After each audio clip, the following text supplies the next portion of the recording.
मैं आपको लेबनान दिखाऊं, लेबनान अभी भी, ये देखिए, ये लेबनान के गांव हैं, गांव। इजराइल लेबनान के गांव में बम लगाकर उड़ा रहा है।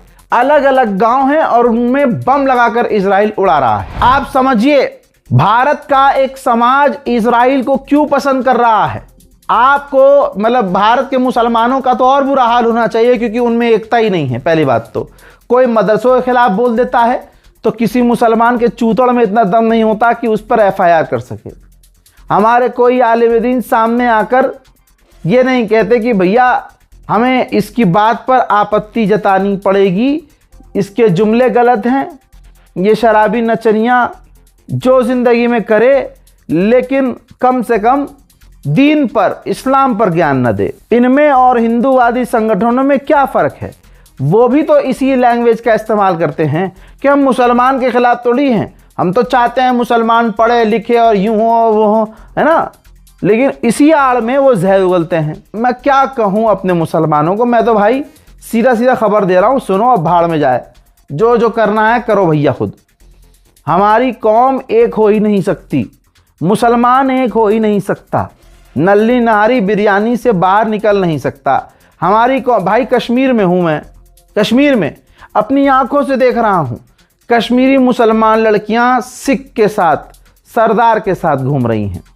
उधर मुंबई, दिल्ली और बड़े बड़े शहरों में कश्मीर की ही लड़कियां, यहाँ कश्मीरियों और भाइयों ने मुझे बताया कि कश्मीर की लड़की कश्मीर का जैसे ही बॉर्डर क्रॉस करती है उसके पर बाहर आते हैं और वो भूल जाती है कि मैं कहाँ से हूँ। और ये बात मैंने अपनी आंखों से देखी है। मुंबई, लखनऊ भी, लखनऊ तो फिर भी बहुत दूर है, मुंबई और दिल्ली में ये ख़ास तौर से देखा है मैंने अपनी आंखों से कि कश्मीर की लड़की तौबा तौबा हिंदुओं के साथ और क्या काम नहीं कर रही वो, यहाँ पर आकर अस्सलाम वालेकुम अम्मी, और वहाँ ये इतनी सी पट्टी, इतना सा नीचे, समझ रहे हो, हाँ इतना सा टॉप, इतना सा नीचे जो है शॉर्ट्स पहना हुआ है।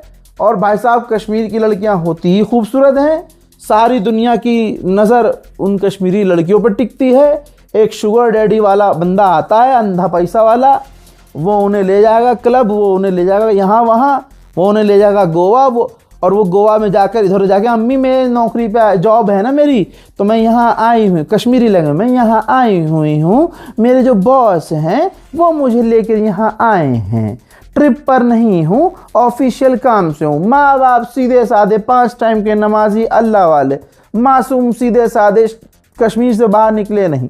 बिटिया गोवा में अंकल के साथ मौज काट रही है। और यहाँ मैंने अपनी आंखों से कश्मीर में देखा है भाई, कश्मीरी लड़कियों को भाई फुल लौंडियाबाजी, फुल लुगाईबाजी चल रही है कश्मीर में, फुल चल रही। कॉलेज के बाहर लड़के खड़े हुए हैं, लड़कियां खड़ी हुई हैं, और भाई लड़के 1 मिनट के लिए हाँ थोड़े वो दिख रहे हैं कि भाई इतने हरामी नहीं हैं। ये हरामीपना कश्मीर के लड़के बाहर जाके करते हैं, यहाँ ऐसा नहीं है, ये माहौल नहीं है। लेकिन मैंने देखा माहौल सब भाई खुले में चल रहा है, आशिकी, प्यार, मौज मस्ती सब खुले में। तो भाई सिर्फ कश्मीर का मामला थोड़ी है। अब जब कश्मीर की लड़कियों का और कश्मीर का यह हाल हो गया है कश्मीर में 2 साल पहले तक शराब नहीं थी। अब जिन भी होटलों में टिका हूं, जिन भी होटलों में जाके, सब जगह शराब है। रात भर बैठ के दूसरे समुदाय के लोग दारू पी रहे हैं अपनी औरतों के साथ, शराब पी रहे हैं। और परोस कौन रहा है? यही कश्मीर। कश्मीर के होटल वाले, एक से मैंने बात भी की तो कहता है रज़ा भाई आपकी बात बिल्कुल ठीक है कि शराब परोसना गलत है, लेकिन हम क्या करें, हमें तो ऊपर से ऑर्डर है, जो हमारा मालिक है उसने कहा कि परोसो। अब तो हम नहीं परोसेंगे तो नौकरी चली जाएगी। नौकरी हम कश्मीरियों को कश्मीर से बाहर देगा कौन? बात उस बंदे की सही थी, लेकिन कई ऐसे होटल थे जिन्होंने सीधा लिखा था कि भाई नो अल्कोहल, लेकिन उन होटल्स पर दबाव है सरकार का कि नहीं शराब आम करो भाई, शराब पिलाओ, क्योंकि कश्मीर का पूरा बेड़ा गर्क करना है गवर्नमेंट को। आप समझ रहे हो, पूरा बेड़ा गर्क करना है, शराब आम करनी है। और कश्मीरी लड़के, मुसलमान लड़कों ने मुझे बताया कि भाई कश्मीर के खुद मुसलमान लड़के दारू पीते हैं। क्या बचा फिर भाई, मैं कौम की क्या ही बात करूं। आप सोचिए, इजराइल के कट्टरवादी नेता बेंजीवीर ने क्या कहा है? कहा है कि हमें लेबनान की औरतों को और बच्चों को गिरफ्तार कर लेना चाहिए, इससे लेबनान को और तकलीफ होगी। ये देखिए, यजीदियत देखिए, मतलब जंग में बच्चों और औरतों को छोड़ा जाता है कि भाई इनके साथ कुछ, लेकिन बेंजीवीर कह रहा ना, इनके बच्चे और औरतों को भी गिरफ्तार करो।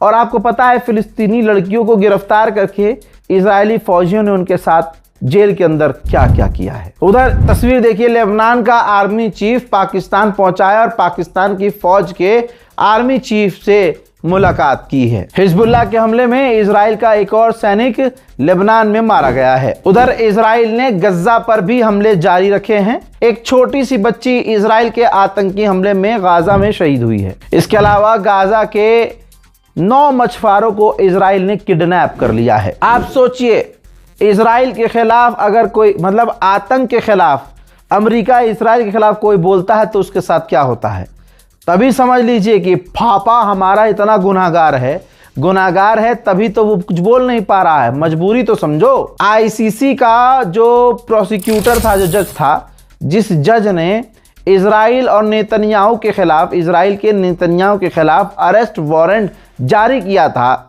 उसके ऊपर वहीं यूरोप में ही जो असॉल्ट के, मारपीट के चार्जेस लगाए गए, फर्जी केस करवाया गया, जिसके बाद इंटरनेशनल क्रिमिनल कोर्ट ने ही उस जज को सस्पेंड कर दिया। ये है भैया खेल। और ऐसा तो नहीं है कि सबको पता नहीं है, सारी दुनिया को पता है ये सारा षड्यंत्र इजराइल का है, लेकिन क्या ही कर सकते हैं। नॉन मुस्लिम होते हुए फ्रांस ने क्या काम किया है, दिल जीत लिया है। फ्रांस ने इजराइल के फाइनेंस मिनिस्टर और कुछ सेटलर्स और कुछ ऑफिशियल्स को ब्लैकलिस्ट कर दिया है, क्योंकि इजराइल का फाइनेंस मिनिस्टर मुसलमानों का, फिलिस्तीनियों का नरसंहार करने की, वेस्ट बैंक पर कब्जा करने की बातें करता है, जिसका रिजल्ट यह है कि फ्रांस ने कई टॉप लीडर, इजराइल के टॉप लीडर और बहुत सारे इजरायलियों को ब्लैकलिस्ट कर दिया है। उधर जर्मनी की पुलिस मार पीट कर फिलिस्तीन के लिए जो लोग सड़कों पर उतरे हैं उन्हें गिरफ्तार कर रही है। Iran middle east special report में, डिटेल रिपोर्ट में इतना ही। इस रिपोर्ट को शेयर कीजिएगा। जय हिंद।